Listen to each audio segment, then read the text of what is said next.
What's up, guys? It's Preston, and this is a game of Call of Duty 4 Domination on Strike, and I've noticed that I think every single one of my Call of Duty 4 videos has been on Strike, and I'm sorry for that, but or Strike. Wow, I'm retarded. This is this is Ambush. Most of my Call of Duty 4 videos, I think I might have one on a different map, but I'm pretty sure most of them are on this map. And that's just generally because I do good on this map, or do well on this map, because, I don't know, I just do. This game, my good friend Corbin happened to be host, and he lives like a mile from me, or more than that, but not too far, like 15 minutes. So it was a good connection, but I'm getting on topic. I don't want to be on topic, I want to be off topic in this one.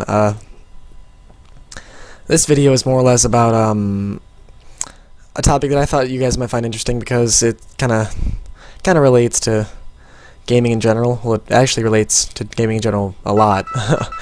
But and the topic in question is gaming a crime? It may seem like a silly question, but some people, such as California, Arnold Schwarzenegger, I find it very, very ironic that Arnold Schwarzenegger thinks that gaming can deter the youth from being good people, when Arnold Schwarzenegger himself has starred in many movies that depict lots more violence and gore than something like Call of Duty 4 does. I mean, in this game, the best you get is some blood on the wall after a headshot. Arnold Schwarzenegger movies have, you know, bodies getting ripped in half and people getting drenched in blood. And but aside from that, the state of California wants to ban video game sales to minors because they feel that gamers aren't mature enough to distinguish between real life and a video game, which is just fucking preposterous, because if you can't distinguish between real life and a video game, you're a fucking retard. And no offense to any of you who think that Call of Duty is real life, but if you're on my channel and you're one of my subscribers, you know, all 140 of them, get the fuck out, because I don't like you, because you're stupid. But actually, don't unsubscribe. I love you. Don't leave me. We'll get married. I promise. I love you so much. But anyways, there's all these bills being passed because they think that because of random, just stupid incidents, such as the ones that you guys might know about, where people, right there, I don't know what the fuck I just did. I'm sorry. I'm trying to stay off the gameplay, but I just started spraying randomly into the sky, and then I just get completely smacked in the face by that guy's MLG Pro skills. Getting back on topic, there was an instance where a kid stole a car and I think injured or killed someone because he said that Grand Theft Auto San Andreas made him think that it was okay to do so. And, you know, obviously anyone with a brain would know that that idea is just absolutely retarded, but apparently judges and lawyers are too stupid to think so, and jurors also. I'm not entirely sure whether or not Rockstar was actually sued over that, or whether or not the kid was punished, but that's still a retarded notion that a video game can make someone want to steal a car. That's just fucking sad. I mean, and if a video game is good enough to propel someone, to make someone want to do something good, like if you play a cooking game and it makes you want to learn more about cooking and it drives you to become like a world-class chef, then I mean, God, awesome, but a first-person shooter is not going to change someone's opinion about the world. Like, I mean, and there are people who take the game who don't realize that games are just games, and they don't understand that, you know, if you were to go into real war and play it like it's Call of Duty, then you die. There are people who are, you know, not intelligent enough to think that, but it's not like those people are going to go sign up for the military thinking that it's going to be like a video game. That just doesn't happen.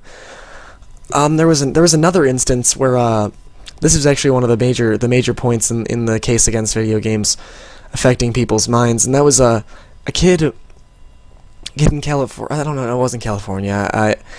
It was, it might have been Oregon, something like that. Kid in the U.S. He was a very, very avid Halo 3 player, played the game non-stop, and one day his parents said that he needed to get a job and get out of the house because all he did was play Halo, and they took his Halo away. And as a result, he made the perfectly logical and understandable reaction of going into the room with his parents and blindfolding them, taking off the blindfold and shooting his mom in the head, and then shooting his dad in the chest and injuring him, but not killing him. It might have been the other way around. He might have shot his dad and then injured his mom, but I'm pretty sure he killed his mom, not his dad. Either way, that is just absolutely fucking retarded.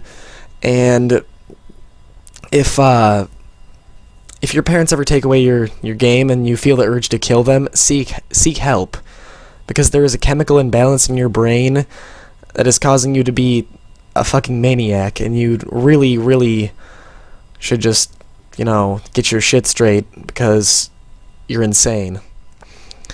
But I mean, it's just absolutely insane that kid would react like that, and it makes everyone else who is an avid gamer, or just a person who plays video games in general, it makes us look bad, because, I mean, when you hear that someone killed his parents over a game, you start to think that people take games way too seriously, and some people do take games way too seriously, in my opinion. I'm guilty of it sometimes. I'll get really, really mad over a game, but I mean, not to the point where I'm gonna kill someone, and I'm not even the kind of person who gets mad to the point where I'll, eject my disc and throw it against a wall, or, throw my PS3 out a window, or smash my controller. I'm just not that kind of... I get mad, but I don't get that mad. I mean, because as soon as I get mad, I think to myself, like, wow, what if someone that I know was here to see this right now? That would just be sad. I mean, I tend to take games as if they were basically an extension of me, and I treat the commentaries the same way, although I do have a sort of dissimilar personality when it comes to commentaries. Not dissimilar to the point where I'm faking and trying to be someone I'm not, but to the point that I tend to voice my opinions a lot more, because this is basically the place where I can do it the best and the most freely, because this is my channel. I can put whatever I want on here as long as it doesn't violate YouTube rules and stuff like that. But I digressed quite a bit there. Oh, I completely lost track of what I was saying. Oh, that's what I was. It makes us look bad, and it makes it seem like people who play video games are these insane, crazed maniacs who will kill you if you take away their gaming privileges. And there are people that are like that, but I mean, that was just one instance out of a million. There's millions of people who play games, and when they get them taken away, they don't react like that. They just, get a little bit pissed off. But that kid just fucks up and ruins it for everyone else, and it sucks. It sucks a lot, because, I mean, there's this standard at my school and in my area that if, like, for some reason, if you play a video game, that you're some, like, no-life douchebag who has no friends. And there's sort of this standard on YouTube, too, where, like, if you see big popular commentators get comments on their videos like, you're a no-life, get a girlfriend, get some pussy, you're a douche, all you do is play video games, and so you see these comments on popular commentators' channels that are just bashing them, like, oh, you have no life, and I just think it's insane, because it's like, I play video games a lot, quite a bit, mostly because they're fun. It's what I enjoy doing. It's one of my main hobbies. I like making videos. I like doing commentaries, and it's just like, why does it matter whether or not someone has a girlfriend and what they choose to do with their free time? I mean, free time is just that, free time. If in my free time I decide to play a sport, or read, or play a video game, what difference does it make? I'm just choosing to do something different than another person, which just seems kind of silly to say that, oh, well, you're a no-life because you do something different than I do. That's called fascism. Fascism, if I can pronounce words correctly today. And I personally think that's just completely fucking retarded. Thanks for watching the video. I expect more commentaries with a topic in the future, because those are kind of the best commentaries, because they tend to not be as boring, in my opinion. I don't know, maybe you think differently. Leave a comment. Love you.